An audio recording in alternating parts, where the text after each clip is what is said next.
Hey, can your trademark application be rejected? Well, the answer is yes.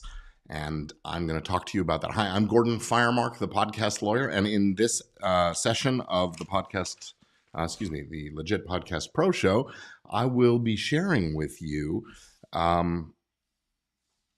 how you can, how the process works and how you can assure the least risk of being rejected, and what to do if your mark is rejected or your application receives a refusal. So right away when we come back, here we go.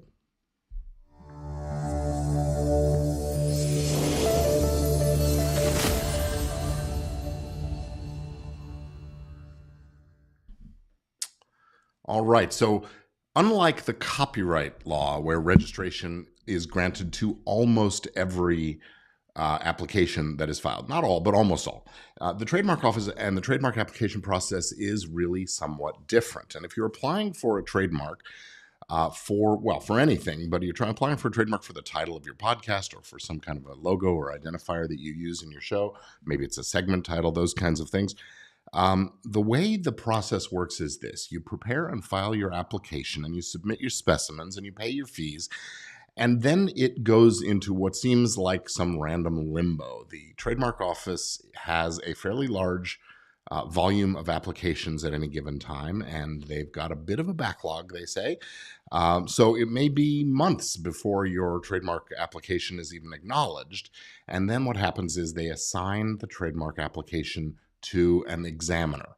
The examiners in the Trademark Office are lawyers who are trained in trademark law, and it's their job to analyze and evaluate every single application to make sure that it is in technical compliance with the application requirements, that it's in compliance with the law, and that there are no other reasons why it should be rejected. And fortunately or unfortunately, depending on your perspective, they often do reject the applications.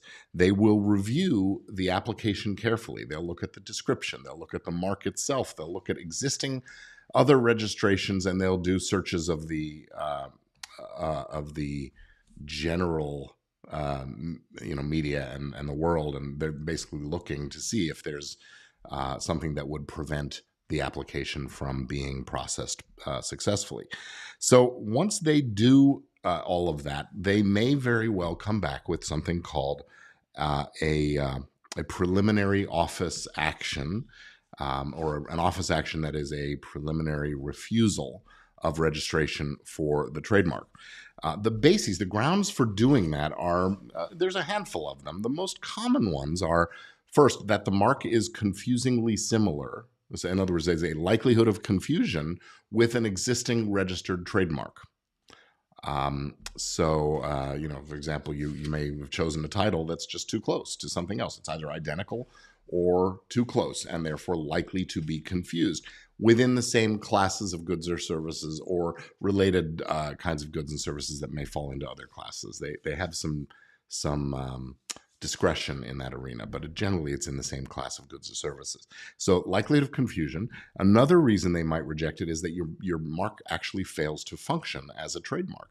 And people often forget that, a company name is not a trademark necessarily until and unless it's affixed to goods or services. And, like the logo on a shirt of an alligator, that is a logo that is not the name of the company. But it is a brand identifier. But when Xerox puts its name of the company on the machine to indicate where it came from, now it's functioning as a trademark. So there may be situations where you're using a design or a logo or a word or a phrase or something, but you're not using it as a brand identifier to show source or origin. This is common with things like slogans and phrases. You'll see people trying to register a T-shirt with a title on it, and that is not going to function as a trademark unless the title is the slogan that's on the shirt is to indicate who made the shirt, right? So failure to function. In that instance, well, there's things you can do about that. It may be that the specimens you've provided don't work for some reason. There are some technical requirements in how you go about creating and assembling specimens. And a lot of times with podcasters and online internet businesses and so on, the specimens end up being screenshots of web pages. And it's very important that when you file those kinds of things, you have to identify what web page it came from, the URL, and the date and preferably the time at which the capture of the screenshot was made. A lot of times people forget to input that information, or they include it in the shot itself and they don't input it in the fields. And so that's a common thing. Specimen refusals can also be that the specimen doesn't actually match the mark. Lots of other reasons that your specimen is just not appropriate. And so they're asking for you to provide substitute specimens that were in use or reflect the kind of use of the mark at the time that the application was filed. But the most common, those are among the most common. Another reason for refusal is that the mark is merely descriptive or generic and not distinctive, which is a threshold test for trademarkability. It's not a trademark if it's not a distinctive mark or symbol or phrase or something like that. So there's that. And then there's the technical compliance issues. Did you complete the forms properly? Did you include the kinds of disclaimers that might be required and so on? So when all these issues are assembled, the examining attorney will create this office action refusing the application on the basis and explaining why. Usually they provide some legal analysis of why they've rejected it and so on. And then you have 6 months to respond to that. And you can respond by making your legal arguments. You can, in the case of like a likelihood of confusion, you can sometimes work out an agreement to coexist with the other registrant if there's really not a feeling that there is really going to be confusion. Or if your industries are different enough, even within that same category, that there's no concern about being confused in the mind, about consumers being confused. And you work out that coexistence agreement, and then you can submit that and evidence of that to the examining attorney, and usually they will let that mark go through. You could supply evidence that the mark actually does function as a trademark. That's a little harder bar sometimes to do, but it can be done. And you can supply new specimens that show, the mark being used in commerce, affixed to goods or services as an indicator of source and origin. And you can clean up any of those technical errors with dates and times and URLs and things like that.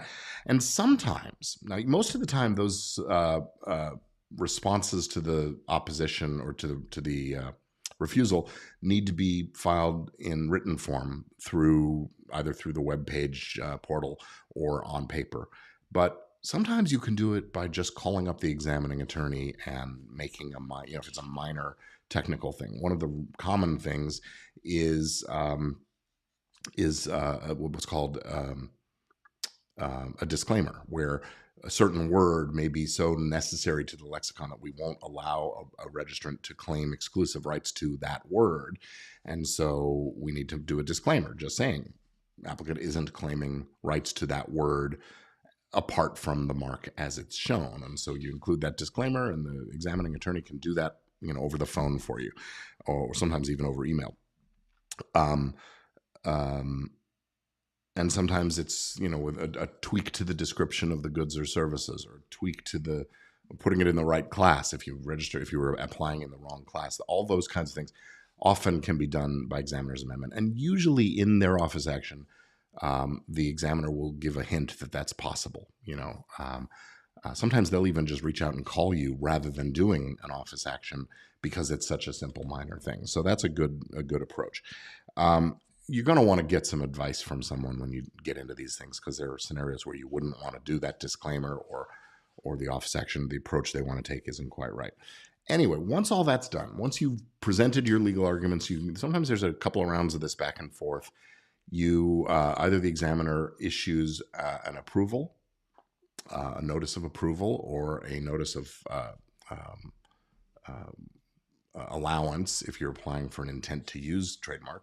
And then it will be published for opposition and eventual registration. But sometimes the examiner will issue a final refusal.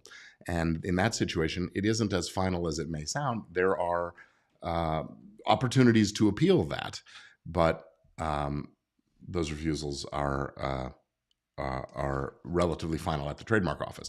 Appeals go to a different organization called the Trademark Trials and Appeals Board. And that is the real deal litigation with the office. Basically, trying to make them do what you want them to do and tell them why they're wrong legally. So some of this requires legal analysis and preparing a formal legal response, and some of it doesn't. The advice of a good lawyer can always be a help for this, and yeah, there's more we could talk about. But I want to just sort of suggest and recommend that if you have a distinctive show title for your show, that you do register for trademark. It's a good idea because you don't want others coming into the space with a similar title that would confuse audience or advertisers, and or that might tarnish you because they do a crappy show and you do a good one, right?